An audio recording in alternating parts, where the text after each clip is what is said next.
আমরা পড়ব de Broglie hypothesis.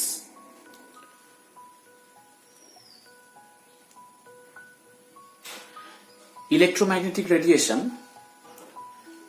অর্থাৎ তার ভিজিবল রেঞ্জটাকে আমরা লাইট বলি। সেই লাইটের যখন বিভিন্ন প্রপার্টি স্টাডি করা গেল, দেখা গেল যে সেই ইলেকট্রোম্যাগনেটিক রেডিয়েশনের প্রপার্টি অর্থাৎ নেচার দু ধরনের হয়।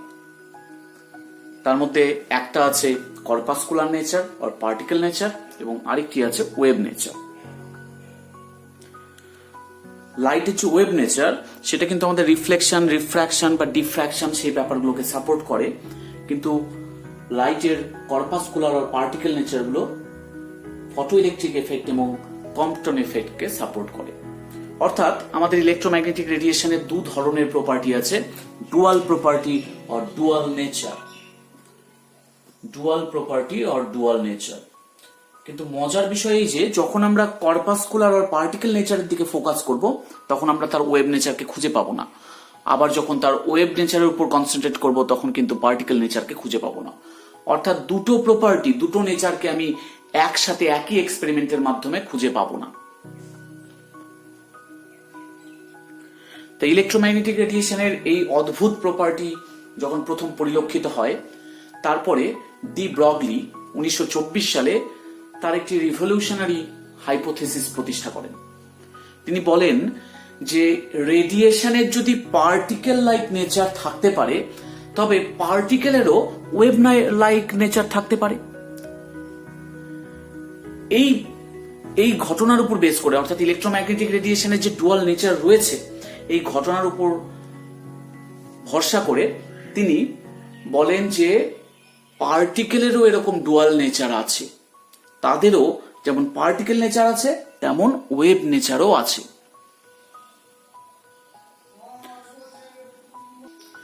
তাহলে ডি ব্রগলির মতে ইলেকট্রোম্যাগনেটিক রেডিয়েশনের যেহেতু পার্টিকেল নেচার আছে তাহলে পার্টিকেলেরও ওয়েভ নেচার থাকবে। তার মানে কি particle also has dual nature. এই যে পার্টিকেলের যে ডুয়াল নেচার এটা কিন্তু ডি ব্রগলির বক্তব্য। এই ডি ব্রগলির বক্তব্যকে সাপোর্ট করলো জার্মার এবং ড্যাভিশন তার একটা এক্সপেরিমেন্ট। জার্মার, ড্যাভিশন এবং থমসনের 1927 সালে একটা এক্সপেরিমেন্ট হয়েছিল, সেটা ইলেকট্রন ডিফ্র্যাকশন স্টাডির উপরে, এবং তাতে দেখা গেল যে একটা মাইক্রো পার্টিকেল তার কিন্তু ওয়েভ লাইক প্রপার্টি থাকতে পারে। এবং ডি ব্রগলি একটি সমীকরণ প্রতিষ্ঠা করলেন, for a particle in motion lambda equals to h by mv, আর আমরা লিখতে পারি যে h by p। h মানে কি প্ল্যাঙ্কস কনস্ট্যান্ট, m হচ্ছে mass of the particle in motion, v speed of the particle, lambda হলো length of the wave associated with the particle মানে wavelength. এখানে যে আমরা p লিখলাম, p মানে মোমেন্টাম অর্থাৎ ভরবেগ।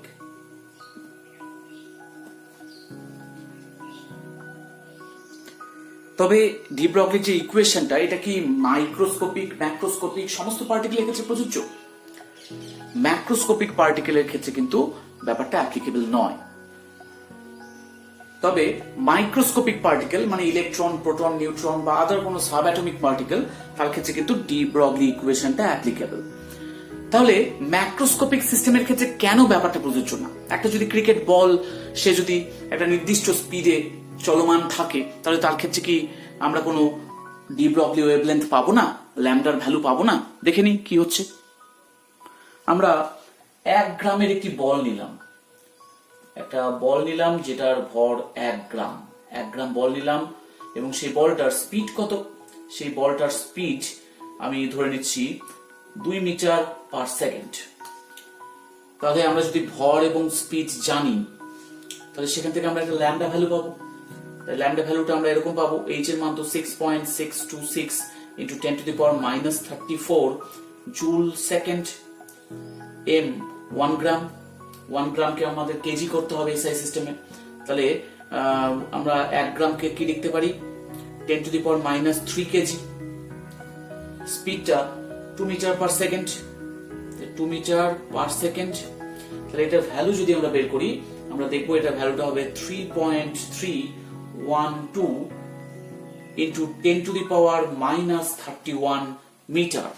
অর্থাৎ এই যে ল্যামডার ভ্যালুটা পাচ্ছি এটি কিন্তু ভেরি স্মল, এবং এই এত স্মল হওয়ার জন্য ইট ইজ নট মেজারেবল, এটাকে মেজার করাই যাবে না, এত কম ওয়েভলেন্থ।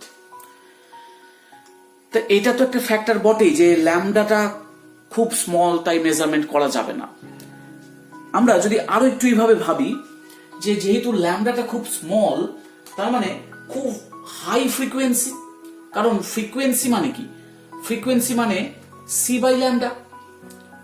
তাই ল্যামডা যদি স্মল হয় তাহলে ফ্রিকোয়েন্সি ভেরি হাই হবে, এবং ফ্রিকোয়েন্সি হাই হলে পরে আমাদের এনার্জিটাও কিন্তু হাই হবে, কারণ energy equals to H new মানে এইচ সি বাই ল্যামডা। অর্থাৎ ল্যামডা ভ্যালু যদি খুব স্মল হয় তাহলে এনার্জিটা হাই হবে। এবং যদি আমরা ক্যালকুলেট করি, আমরা এই সমীকরণে এইচ সি বাই ল্যামডা এই সমীকরণে আমরা মানটা বসিয়ে দিতে পারি, বসিয়ে দিয়ে আমরা যে এনার্জি যে ভ্যালুটা পাবো সেটা অ্যাপ্রক্সিমেটলি 6 × 10⁵ জুল, এবং এটা একটা ক্রিকেট বলের পক্ষে very high amount of energy, 6 × 10⁵ joule. তার মানে আমরা বলতে পারি যে ডি ব্রগলি হাইপোথিসিস যদি কোনো ম্যাক্রোস্কোপিক বডির ক্ষেত্রে ইউজ হয়, তবে আমাদের একটা ট্রিমেন্ডাস হাই এনার্জি ওয়েভ পাওয়া যাবে, এবং যেটা highly unbelievable in our sense.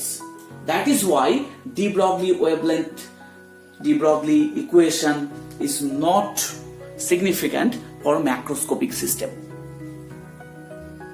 তার মানে আমরা এই ক্যালকুলেশন থেকে বলতেই পারি যে ডি ব্রগলি ইকুয়েশনটা only useful for microscopic system, অর্থাৎ ইলেকট্রন, প্রোটন, নিউট্রনের মতো কোনো সাব অ্যাটমিক পার্টিকেল যেটা চলমান অবস্থায় আছে তার ক্ষেত্রে ডি ব্রগলি ইকুয়েশনটা অ্যাপ্লিকেবল। এবার আমরা পড়ব difference between the matter wave and electromagnetic wave. The matter wave কি, একটা পার্টিকেল, একটা ইলেকট্রন আদার সাব অ্যাটমিক পার্টিকেল যখন যাচ্ছে সে কিন্তু তার সাথে ওয়েভ অ্যাসোসিয়েট করে নিয়ে যাচ্ছে, অর্থাৎ matter wave is always associated with the particle, but electromagnetic wave কিন্তু অ্যাসোসিয়েটেড না। ইলেকট্রোম্যাগনেটিক ওয়েভ একটা সোর্স থেকে রেডিয়েটেড হয়, একটা সোর্স যেমন আলোক উৎস, সেখান থেকে রেডিয়েটেড হচ্ছে, সেখান থেকে রেডিয়েশনের ফলে সেটা অন্য জায়গায় গিয়ে পৌঁছাচ্ছে। তাহলে আমরা কয়েকটা ডিফারেন্স দেখে নিই। Number 1, the electromagnetic wave is radiated from its source and ultimately dissipates away in space. But matter wave is always associated with its source, that is the particle. Difference number 2, electromagnetic wave can be absorbed or emitted, but matter wave cannot be absorbed or emitted. তা কেন matter ওয়েভকে absorb করা যাচ্ছে না? কারণ ম্যাটারটার সাথেই তো matter wave আছে। এবার কোনো বস্তু যদি তাকে অ্যাবজর্ব করতে যায় তাহলে সেই ম্যাটারটার সাথে, সেই পার্টিকেলটার সাথে তার কলিশন অবশ্যম্ভাবী, তার মানে কিন্তু তার ওয়েভটাও নষ্ট হয়ে যাবে। তার মানে যেহেতু ম্যাটারের সাথে ম্যাটার ওয়েভটা অ্যাসোসিয়েটেড থাকে, তাকে কোনো পদার্থ বা কোনো বস্তু অ্যাবজর্ব করতে পারবে না অর এমিট করতে পারবে না। Number 3, electromagnetic radiation consists of vibrations produced from the electric and magnetic field perpendicular to each other. সেজন্য তার নাম কিন্তু ইলেকট্রোম্যাগনেটিক রেডিয়েশন। অর্থাৎ দুটো ভাইব্রেশন, একটা ইলেকট্রিক ফিল্ড এবং ম্যাগনেটিক ফিল্ড, দুটোকে পারপেন্ডিকুলার রেখে যে ভাইব্রেশনটা জেনারেট করছে, সেই ভাইব্রেশন দুটোর কম্বিনেশনের ফলে ইলেকট্রোম্যাগনেটিক রেডিয়েশন জেনারেট করে। কিন্তু ম্যাটার ওয়েভের ক্ষেত্রে তেমনটা নয়। Electromagnetic radiation runs with the speed of light, but the speed of matter wave depends on the particle under consideration. এটা আমরা fourth difference পেলাম। তো এবারে আমরা দেখব যে ডি ব্রগলি ইকুয়েশনটা কিভাবে তৈরি হয়েছে। আমরা এইভাবে তৈরি করতে পারি যে প্ল্যাঙ্কস ফর্মুলা, আমাদের প্ল্যাঙ্কস ফর্মুলা কি আছে? প্ল্যাঙ্কস ফর্মুলা হচ্ছে E equals to H nu, আর আমরা বলতে পারি Hc by lambda। আইনস্টাইনস ফর্মুলা কি? আইনস্টাইনস ফর্মুলা হলো E equal to mc square. তাহলে দুটো থেকে আমরা ই পাচ্ছি, তাহলে আমরা লিখতে পারি mc square equals to hc by lambda. এখান থেকে আমরা কি পাবো? এখান থেকে পাবো আমরা mc equals to h by lambda or lambda equals to h by mc। c কি স্পিড অফ লাইট, তা পার্টিকেলের ক্ষেত্রে আমরা পার্টিকেলের স্পিড বসাবো। তাহলে আমরা লিখতে পারি যে স্পিড অফ দ্য পার্টিকেল, এটাকে আমরা ভি ধরে নিলাম, সে ভি, স্মল ভি ধরে। তাহলে আমরা সি এর জায়গায় ভি প্লেস করি, তাহলে c is replaced by v, c is replaced by v, অথবা আমরা কি পাবো? lambda equals to h by mv, mv মানে তো আমাদের মোমেন্টাম, m into v, তাহলে এটাই হয়ে গেল আমাদের ডি ব্রগলি ইকুয়েশন।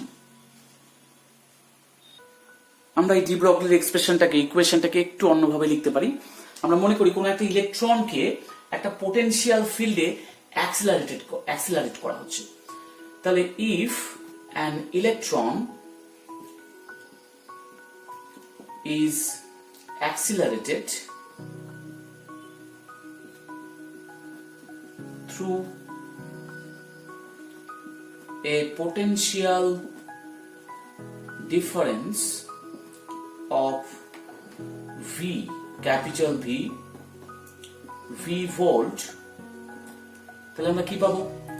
তাহলে আমরা সেই ইলেকট্রনটার কাইনেটিক এনার্জি পাবো V into E, volt into ইলেকট্রনের চার্জ, অর কাইনেটিক এনার্জি মানে কি half m v square equals two V into E, আমরা লিখতে পারি, অর mv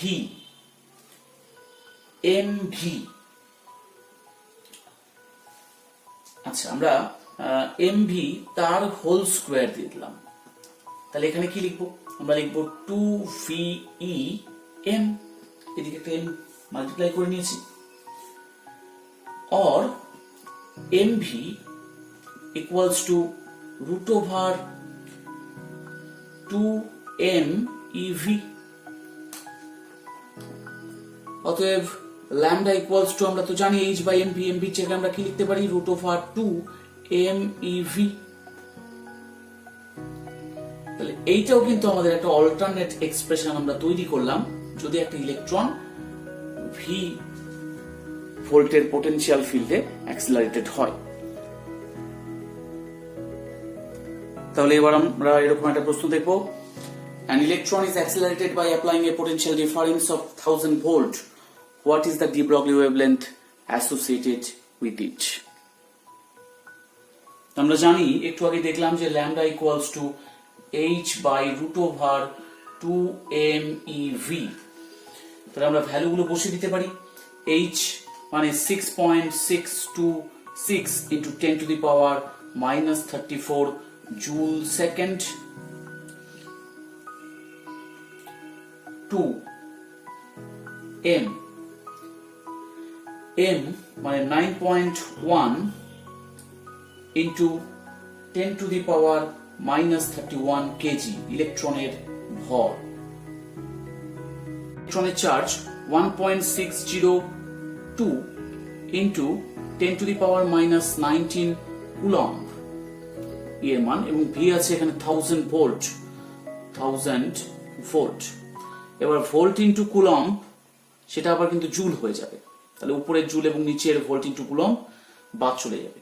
তো এটা যদি আমরা ক্যালকুলেশন করি তাহলে আমরা এরকম পাবো 38.7 into 10 to the power minus 12 meter, or আমরা লিখতে পারি 38.7 পিকোমিটার। তাহলে আমরা ডি ব্রগলি ওয়েভলেন্থে কত পেলাম? 38.7 পিকোমিটার। বোরস ফার্স্ট পস্টুলেট, তার ইকুয়েশনটা ছিল mvr equals to nh by 2 pi, m mass of the electron, v speed of the electron, এবং r মানে অরবিটের রেডিয়াস, n একটা কনস্ট্যান্ট, তার মানে 1 2 3 ইত্যাদি হতে পারে, h প্ল্যাঙ্কস কনস্ট্যান্ট, এবং এটা পাই 2 পাই। আবার আমরা ডি ব্রগলির ইকুয়েশনটা দেখলাম, lambda equals to H by MV. তাহলে আমি এখান থেকে যদি MV equals to NH by 2 pi আর এরকম লিখতে পারি, তাহলে আমি এই যে এমভি আছে, এমভির জায়গাটায় আমি কি বসাবো, এখানেও আমি এমভি বের করে নিলাম, MV equals to H by lambda. তাহলে আমি লিখতে পারি H by lambda equals to NH by 2 pi r. দুই দিক থেকে এইচ বাদ চলে যাবে, অর্থাৎ আমরা পাবো N lambda equals two 2 pi আর। 2 পাই আর মানে কি? 2 পাই আর মানে পরিধি, কক্ষপথের পরিধিটা 2 পাই আর, অর্থাৎ সার্কামফারেন্সটা 2 পাই আর। তাহলে একটা কক্ষপথের পরিধি কিরকম হতে হবে? যে পার্টিকেল, যে ম্যাটার, তার যে ওয়েভলেন্থ, সেই ওয়েভলেন্থের পূর্ণ সংখ্যার গুণিতক হতে পারে হবে। অর্থাৎ আমরা বলতে পারি কক্ষপথের পরিধি এটা হবে সেই যে ম্যাটার ওয়েভের যে ওয়েভলেন্থ, তরঙ্গ দৈর্ঘ্য, সেই তরঙ্গ দৈর্ঘ্যর এর পূর্ণ সংখ্যার গুণিতক।